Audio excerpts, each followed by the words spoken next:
जब महाभारत समाप्त हो चुकी थी तो पांचों पांडव ने श्री कृष्ण से पूछा कि अगला आने वाला युग और कलयुग कैसा होगा। तो श्री कृष्ण ने उस समय 5 पांडवों से कहा कि तुम जाकर जंगल में घूम आओ और तुम्हें जो भी चीज दिखे उसका आकार वर्णन मेरे सामने करो। पांचों भाई वन में चले जाते हैं और उन्होंने वन में जो देखा उसे देखकर वो आश्चर्यचकित रह गए। आखिर उन 5 भाइयों ने वन में ऐसा क्या देखा और श्री कृष्ण ने इसके पीछे क्या जवाब दिया, ये जानने के लिए वीडियो को एंड तक जरूर देखिए। पहले भाई ने बताया कि उसने एक बड़े से पंछी को देखा जिसके पंखों पर वेदों की रचना लिखी हुई थी, लेकिन वो जानवरों का मांस खा रहा था।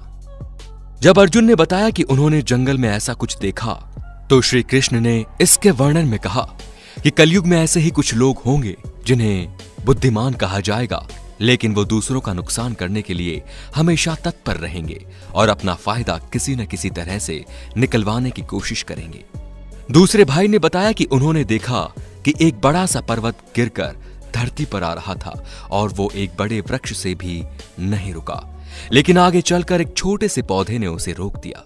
इस पर श्री कृष्ण ने जवाब देते हुए कहा कि कलयुग में सभी की मति मारी जाएगी और वो सिर्फ धन के पीछे भागेंगे और धन रूप में वृक्ष कभी भी उनकी बुद्धि को ठीक नहीं कर पाएगा और उनके मन को शांत नहीं कर पाएगा।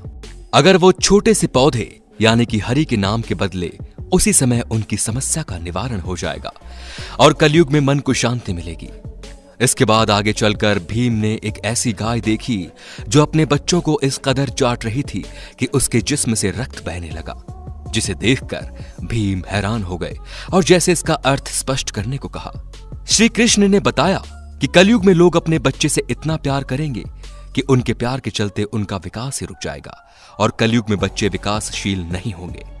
ये माता पिता के प्रेम में ही फंस कर रह जाएंगे। अगर किसी का पुत्र साधु बन जाता है तो उसके दर्शन करेंगे लोग, लेकिन खुद का पुत्र साधु बन जाए तो बैठकर रोएंगे लोग और निराश होंगे कि आखिर उनके पुत्र ने ऐसा क्यों किया। इसके बाद श्री कृष्ण ने कहा कि तुम्हारे पुत्र हमारे नहीं बल्कि उनकी पत्नियों की अमानत हो जाएंगे और बेटियां उनके पतियों की, वह आत्मा भगवान के हवाले हो जाएगी और शरीर मिट्टी में मिल जाएगा। इसके बाद जंगल में उन्होंने 2 सूंड वाले हाथी को देखा, इसीलिए श्री कृष्ण से स्पष्ट करना चाहा। तो श्री कृष्ण ने कहा कि कलयुग में ऐसे ही दोगले लोग होंगे जिनके हाथ में सत्ता होगी और वो कहेंगे कुछ और करेंगे कुछ और इसी तरह से वो मासूम लोगों का शोषण करेंगे। सहदेव ने देखा कि जंगल में बहुत सारे कुएं थे, इनमें से एक बीच का कुआं था और वो खाली था। श्री कृष्ण ने इसका अर्थ स्पष्ट करते हुए कहा कि कलयुग में लोग अपनी पुत्रियों के विवाह में बाकी अन्य भावी चीजों में पैसे खर्च करेंगे, लेकिन अगर किसी गरीब और भूखे व्यक्ति को देखेंगे तो उसे दान नहीं देंगे। दोस्तों, ये श्री कृष्ण जी की भविष्यवाणियां जो लगभग सच हो चुकी हैं कलयुग में। अगर आप इस बात से सहमत हैं तो कमेंट बॉक्स में लिखकर जरूर बताइए और साथ ही साथ ऐसे और भी इंटरेस्टिंग और रहस्यमयी वीडियोस को देखने के लिए हमारे चैनल को सब्सक्राइब करें और बेल आइकन को दबा दीजिए। धन्यवाद।